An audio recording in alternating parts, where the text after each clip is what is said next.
በድንግል ማርያም ልጅ በኢየሱስ ክርስቶስ የተወደዳችሁና የተመረጣችሁ ወንድሞችና እህቶቼ የእግዚአብሔር ጸጋና ሰላም ይብዛላችሁ።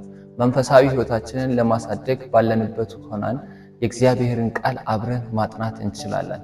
እንዴት ነው ባለንበት ሆነን የእግዚአብሔርን ቃል አብረን ማጥናት የምንችለው ካላችሁ፣ ባለንበት ሆነን የእግዚአብሔርን ቃል አብረን ማጥናት የምንችለው እኛ ባዘጋጀንላችሁ በሶሻል ሚዲያ ፕላትፎርም ዩቲዩብ ቻናላችንን በመጠቀም መጽሐፍ ቅዱስን ባላችሁበት ሆናችሁ አብራችሁ ማጥናት ትችላላችሁ። ከመጽሐፍ ቅዱስ ውስጥ አንድ መጽሐፍ በመምረጥ አብረን ማጥናት እንችላለን።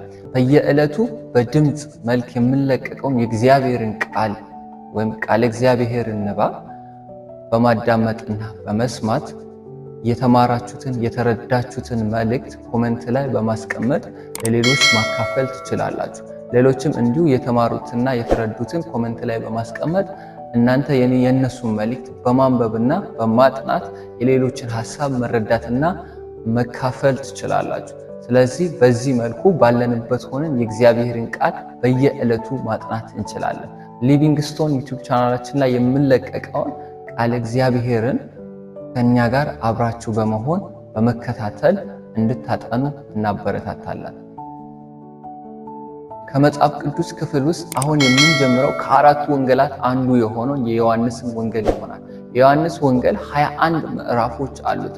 21 ምዕራፎችን በ21 ቀን ውስጥ እናነባለን፣ እናጠናለን፣ እንባረክበታለን። ሁላችሁም ከዛሬ ጀምሮ የምንለቀቀውን 21ዱን ምዕራፍ ቀን በቀን በማጥናትና በኮሜንት ላይ በማስቀመጥ ለሌሎች ሼር በማድረግ ከኛ ጋር አብራችሁ የእግዚአብሔርን ቃል እንድታጠኑ እንጋብዛችኋለን።